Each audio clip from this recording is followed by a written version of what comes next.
A importância do café na história brasileira, isso já a partir dos anos 1820, no século XIX, é fundamental. A partir dali, há uma integração da economia brasileira, no momento da independência, inclusive, a economia internacional, que vai marcar a história do país durante cerca de um século.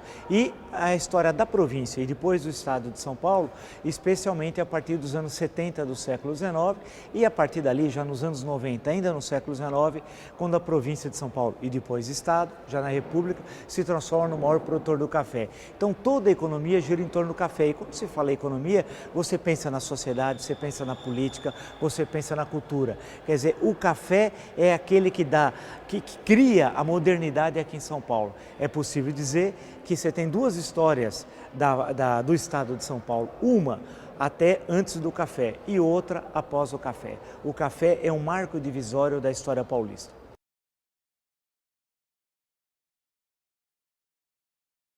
O café entra pelo Vale do Paraíba e chega ao que se cunhou à época a expressão Oeste Paulista, que não é o Oeste de hoje, não é o Oeste como nós imaginamos, a região ocidental do estado de São Paulo, não. Era Oeste em relação ao século XIX, ou seja, a região de Campinas, a região de Jundiaí, e aí começa chegando a Piracicaba, Rio Claro. Então o café começa a percorrer esse caminho, é Oeste em relação à região do Vale do Paraíba, né? Aí vai encontrar uma terra muito de melhor qualidade, um solo de muito melhor qualidade que no Vale do Paraíba, um solo menos cansado, de alta produtividade, as condições climáticas são muito mais adequadas, o relevo é melhor, tudo isso vai fazer com que essa região logo se transforme na principal zona produtora de café da província de São Paulo. No Vale do Paraíba, com o desgaste natural dos solos, erosão ela foi se tornando menos produtiva e em busca de novas áreas para ser plantadas, foi recebida de braços abertos pela região de Campinas, onde posteriormente foi fundado o Instituto Agronômico para dar um apoio mais oficial. De uma forma geral, São Paulo, o grande fator para o desenvolvimento da cafeicultura foi a terra roxa. Sim. Solos como este aqui, que tem uma riqueza em nutrientes fantástica. E com isso se espalhou por essas regiões, fundou cidades, como nós temos que sempre lembrar, Ribeirão Preto, que está no meio da Terra Roxa lá, Campinas, né? E outras cidades, Marília. Trouxeram um enorme desenvolvimento. Não vou falar aqui em economia, mas todo mundo sabe o papel do café na economia paulista e brasileira, né?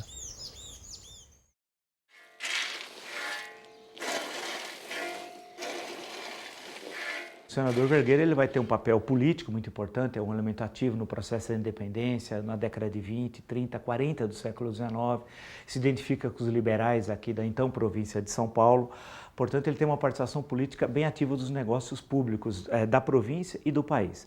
Por outro lado, ele é um elemento fundamental, é um divisor de águas no processo de transferência de força de trabalho para o Brasil, que é uma iniciativa feita aqui em Ibicaba, absolutamente inovadora, da introdução de imigrantes europeus com mão de obra livre, no momento em que era predominante a escravidão, inclusive não tinha sido sequer abolido o tráfico de escravos.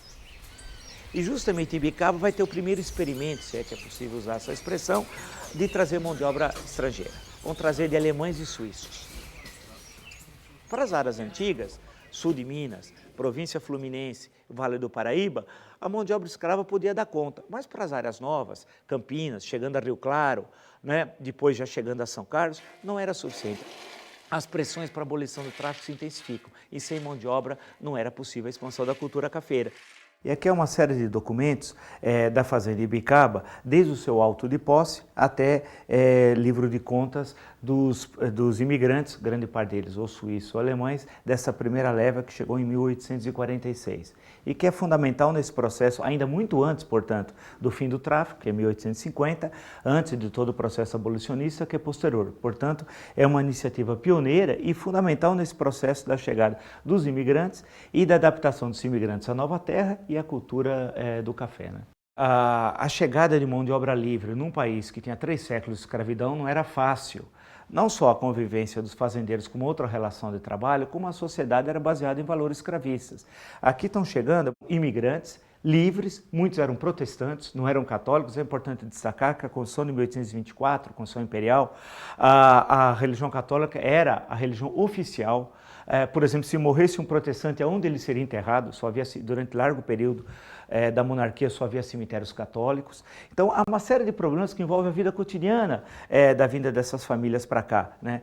E essa questão central de um país com uma relação escravista. Ocorreram alguns problemas. Há um livro muito conhecido sobre o período, Memórias de um Colono no Brasil. Há uma introdução, um livro do Thomas Davids, que era o mestre-escola, uma introdução do Sérgio Barco de Holanda, inclusive, relatando os primeiros dilemas, as dificuldades. Tal. E esses dilemas, essas dificuldades, quando era de forma negativa, havia uma repercussão ruim na Europa para a vinda de novos imigrantes. O senador Vergueiro, quando importou os imigrantes suíços e alemães lá para Ibicaba, ele apostou num sistema de parceria, né? É um sistema que as atividades eram feitas, etc., e depois o lucro da safra, vamos dizer, era dividido.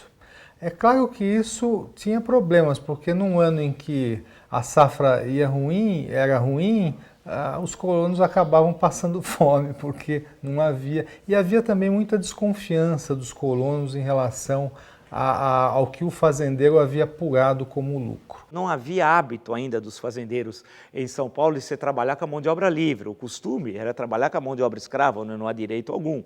Outro era esses camponeses que chegam, esses lavradores, esses estrangeiros que chegavam à fazenda Ibicaba, não tinham, muitos deles, a mínima tradição de trabalho rural. Eram pessoas que vinham da cidade, que por uma série de razões acabam migrando para o novo mundo e tal.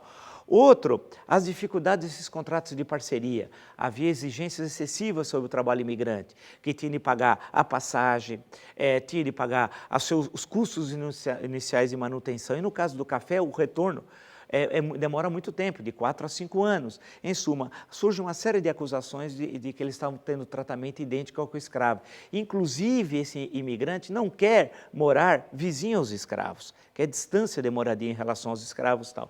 Em suma, há uma série de incidentes que acabam fracassando a experiência de Ibicaba, que faz com que as novas tentativas de imigração que vão se intensificar 2 décadas depois, seja feito aí com a participação do Estado, aí com o pagamento da passagem, em suma, numa outra situação no qual possibilita o grande fluxo de trabalhadores imigrantes, mas isso é a década de 80 do século XIX, no momento que o trabalho escravo está entrando em decadência e que vem a lei do ventre livre, em seguida a abolição da escravidão.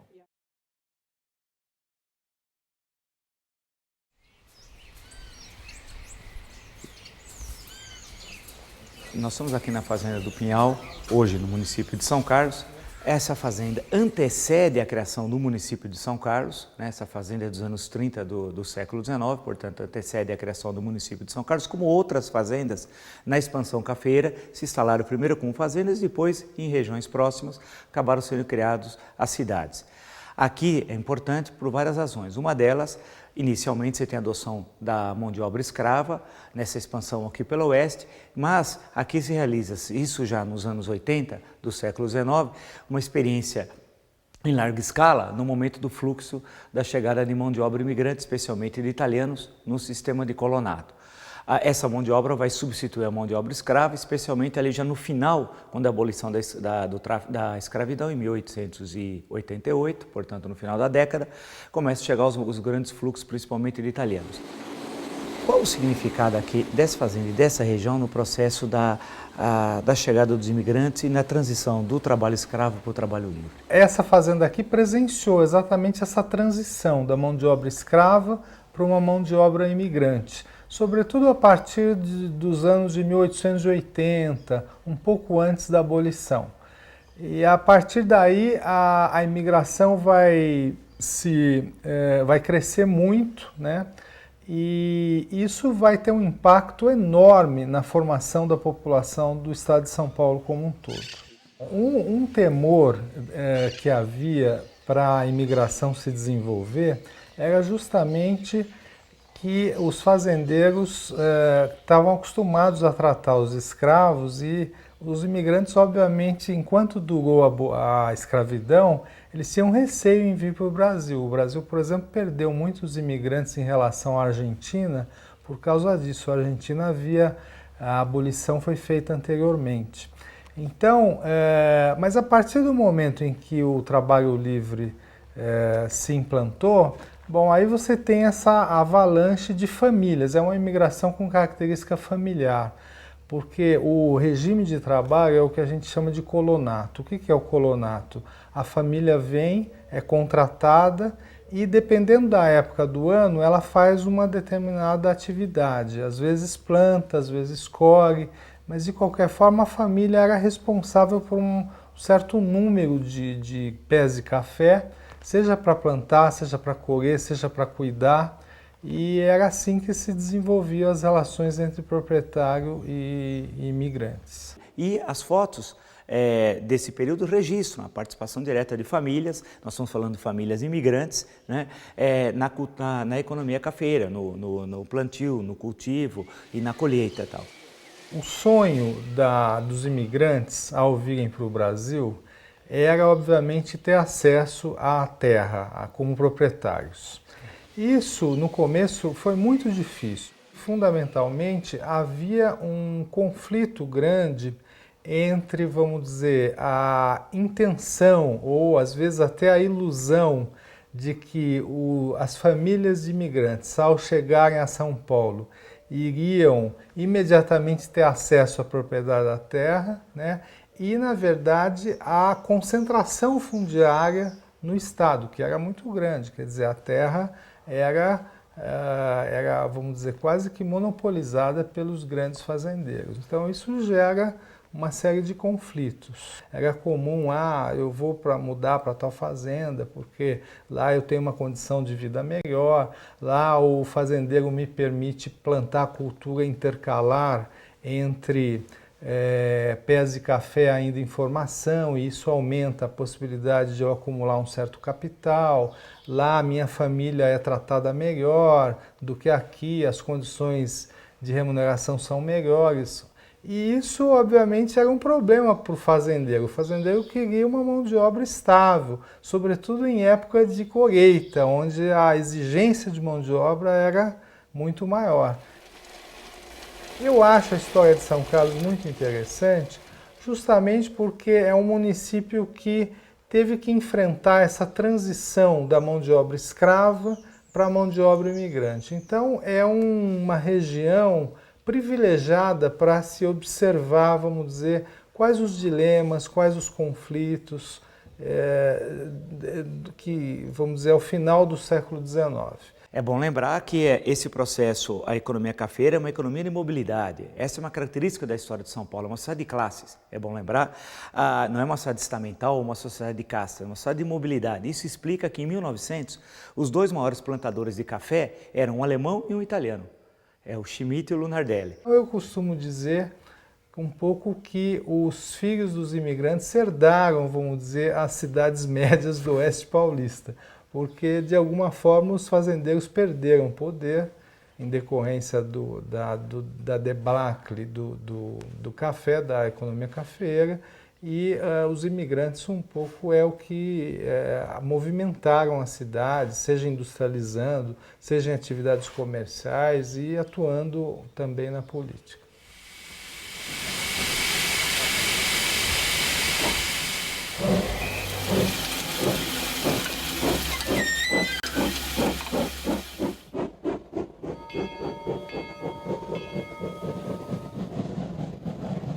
Bem, aqui nós estamos na estação de trem da Hospedaria dos Imigrantes.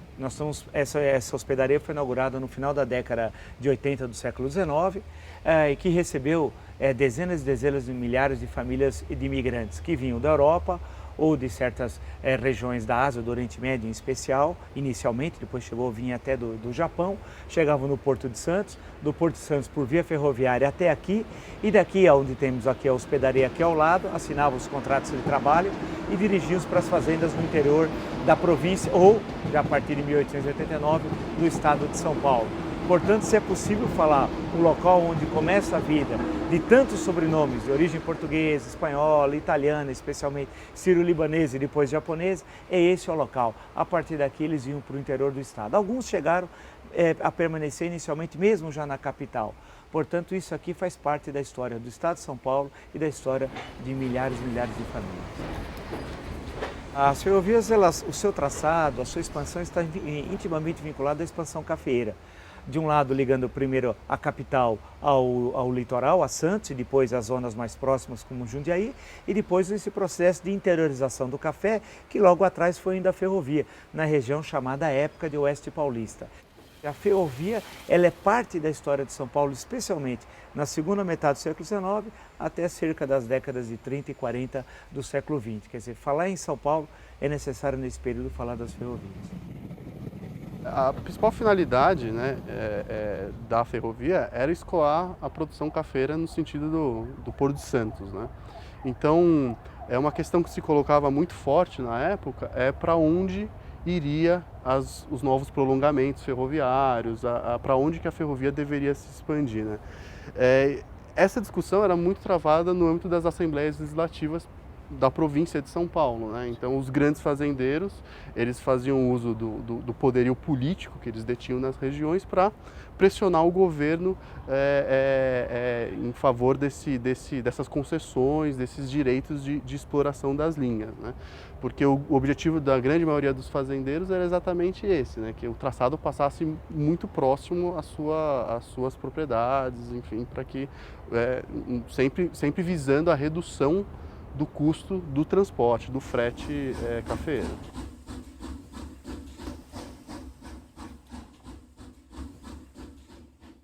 O papel das ferrovias, por exemplo, levando para o interior, os jornais da capital chegavam no mesmo dia no interior. Isso tem uma enorme importância. Você tem uma circulação de ideias políticas, uma circulação de ideias culturais muito grande. Em 1888 foram publicados 2 livros que são absolutamente essenciais, digamos, na literatura paulista e na literatura brasileira. Um deles é muito conhecido, que é A Carne, do Júlio Ribeiro.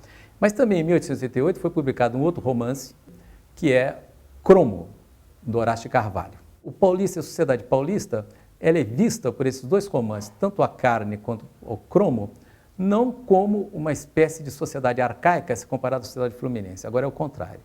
São Paulo é representada, por exemplo, no Cromo, como um centro em que estão presentes cientistas, médicos. Essa é uma das razões porque a família do Coronel Cornélio Paiva vem para São Paulo, é porque aqui tem médicos, a medicina, tem o desenvolvimento científico, e também um estado que está na ponta do estado, uma província, de fato, que está na ponta do desenvolvimento tecnológico do país. Tem uma carta do personagem da Carne, Manuel Barbosa, que ele escreve para a Lenita, que continua na fazenda, ele foi até Santos, porque toda a história da carne se passa numa fazenda oeste paulista, na capital de São Paulo, em Santos, já que o produto era exportado por Santos, e em que ele manifesta um grande embevecimento com a construção de uma estrada de ferro na Pirambeira da Serra do Mar. E ele descreve todos os procedimentos técnicos que foram necessários para a construção, de fato, que era a estrada de ferro de Santos a Jundiaí. Então, quem é o paulista qual é a sociedade de São Paulo para esses romances do final do século XIX, os romances naturalistas? É um centro do desenvolvimento econômico, é marcado por um dinamismo econômico, social, por grandes propostas de renovações políticas, republicanas, tal, e um centro de modernidade. É claro que era uma modernidade muito mais reivindicada por esses romancistas, do que é uma modernidade real, né? Uma coisa curiosa é que, ao mesmo tempo que a cidade e o estado de São Paulo se modernizava, circulava dinheiro por causa da exportação do café, as famílias se urbanizavam, as famílias de fazendeiro vinham para as cidades, elas abandonavam as suas casas nas fazendas, e aí aparecia uma figura social nova, que era administrador de fazenda. Uma coisa curiosa é que todos esses romances falam do administrador de fazenda. À medida em que o fazendeiro fica em São Paulo, então ele tem que estabelecer alguém nas suas fazendas, que é o administrador. Aparece uma imagem, quer dizer, é reforçada, ela não aparece, reforçada uma imagem de um habitante, de uma sociedade muito tradicional, que é o caipira, que é o caipira paulista. E o caipira, ele é um tipo social paulista. Então, eu acho que essas imagens, elas não são excludentes. Ao mesmo tempo, você tem a imagem do empreendedor, do cara que consegue transformar terrenos inóspitos em centro de desenvolvimento, com grande capacidade de produção.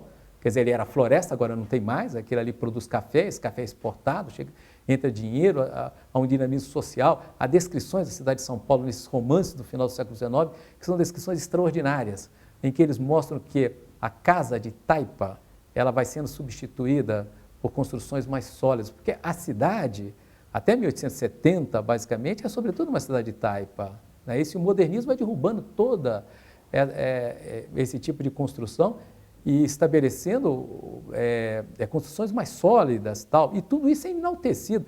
Quer dizer, um certo embevecimento cultural, artístico do final do século XIX e século XX com esse dinamismo da cultura de São Paulo. É bom, é importante destacar também que não foi acidental que em 1922 você tem a Semana de Arte Moderna no Teatro Municipal em São Paulo, porque você tem uma sociedade moderna. É possível dizer que a primeira sociedade de classes do Brasil é a sociedade no Estado de São Paulo, em que a presença do Estado como elemento, por exemplo, até empregador é muito pequena. É diferente da capital federal no Rio de Janeiro, em que o emprego público era o sonho de todos. No caso de São Paulo, o emprego público não é algo relevante, porque você tem um comércio muito dinâmico, tem um setor industrial muito dinâmico e tem o desenvolvimento da agricultura. Portanto, há um outro tipo de sociedade. Porque em São Paulo existe uma tradição da iniciativa privada. Seja na implantação de um liceu de artes e ofícios, que depois vai gerar a Pinacoteca, seja na implantação da Semana de Arte Moderna de 22, seja na implantação de um Salão de Maio de 1939, que o Flávio de Carvalho vai fazer em 39, que vai ser, a meu ver, o primeiro precedente das Bienais Internacionais de São Paulo, seja a partir das Bienais Internacionais de São Paulo. Tudo isso é iniciativa privada. Por exemplo, no caso da Semana de Arte Moderna, o papel do Paulo Prado é fundamental. Quer dizer, uma família enriquecida com a cultura cafeira acaba patrocinando intelectuais que a chamada de semana, na verdade são 3 dias, né? A Semana de Arte Moderna em fevereiro de 22, mas que tem um papel muito importante, na medida que ela é muito ousada, ela passa pelo romance, pela literatura, pela arquitetura, pela pintura, pela música e tal. Nós nunca fomos governo federal, então isso pode ter sido para mim um grande lucro para São Paulo, entende? Nós sempre estivemos na mão da empresa privada e de grandes magnatas, primeiro do café, depois da indústria, depois primeiro com grande preconceito os estrangeiros, os italianos, e depois eles entram no sistema, tanto que seja um Titilo, o Francisco Matarazzo Sobrinho, quer dizer, que vai abrir o Museu de Arte Moderna, vai criar as Bienais de São Paulo, entende? E mesmo um Chateaubriand, que tendo os diários associados, depois vai botar o olho em São Paulo, porque aqui o dinheiro está aqui, né? E vai estabelecer essa coleção que é sediada no que chamamos Museu de Arte de São Paulo. São Paulo, não sendo capital federal, não tendo a carga, o peso da coisa institucionalizada, como o Rio de Janeiro possuía, havia uma, digamos assim, uma leveza maior nas iniciativas privadas. E eu acho que havia também mais um impulso de, digamos assim, de ousadia, de fazer alguma coisa que pudesse chocar.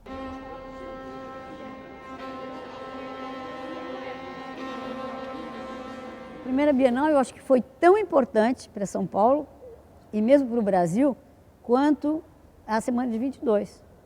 Por quê? Porque eu acho que, aliás, até tem Paulo Mendes de Almeida, um crítico que nós tivemos aqui, em meados do século XX, ele dizia, saber qual é o benefício das bienais, só é possível saber o que é mais importante e qual é o prejuízo maior das bienais. A gente não sabe comparar se o prejuízo ou o benefício, porque cada bienal, e há pessoas que se insurgiram profundamente, principalmente as pessoas de esquerda, as pessoas pertencentes ao partidão, se revoltaram contra as bienais de São Paulo. Por quê? Porque diziam que ela ia deformar a visão dos artistas, que fariam com que os artistas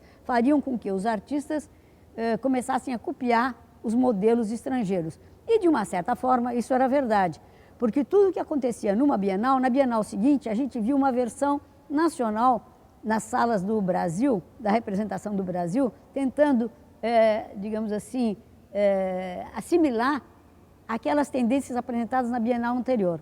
Esse foi um fenômeno que todos nós assistimos, na minha geração. O marco do 4º centenário foi uma coisa assim muito impressionante, né? Foi aquela chuva prateada, foram, digamos assim, as grandes aglomerações, teve também, foi o Ano Santo, sei lá, tudo que houve aqui, do ponto de vista cívico, do ponto de vista artístico. A segunda Bienal, por exemplo, que foi um marco, veio a Guernica, veio a Sala Especial do Cubismo, vieram grandes artistas aqui presentes. É uma exposição que juntou artistas que hoje seria impossível, com todo o dinheiro que existe no mundo ocidental seria impossível realizar, mesmo porque não se conseguiria reunir ou pagar o seguro para tantas obras importantes como aquelas que vieram para a Bienal do Quarto Centenário. E foi um feito, assim, quase que, se você quiser, em cima do joelho, porque não havia a máquina de produção de uma Bienal como há hoje, entende? Mas conseguiu-se fazer isso.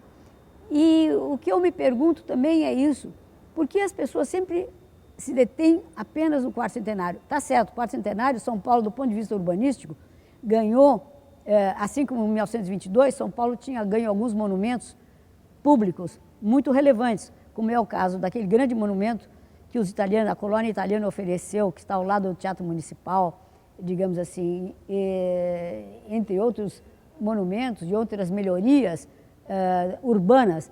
E no Quarto Centenário, só a implantação do Monumento às Bandeiras de Brecheret, eu acho que foi a grande alteração urbana que valorizou São Paulo com a abertura do Parque Ibirapuera.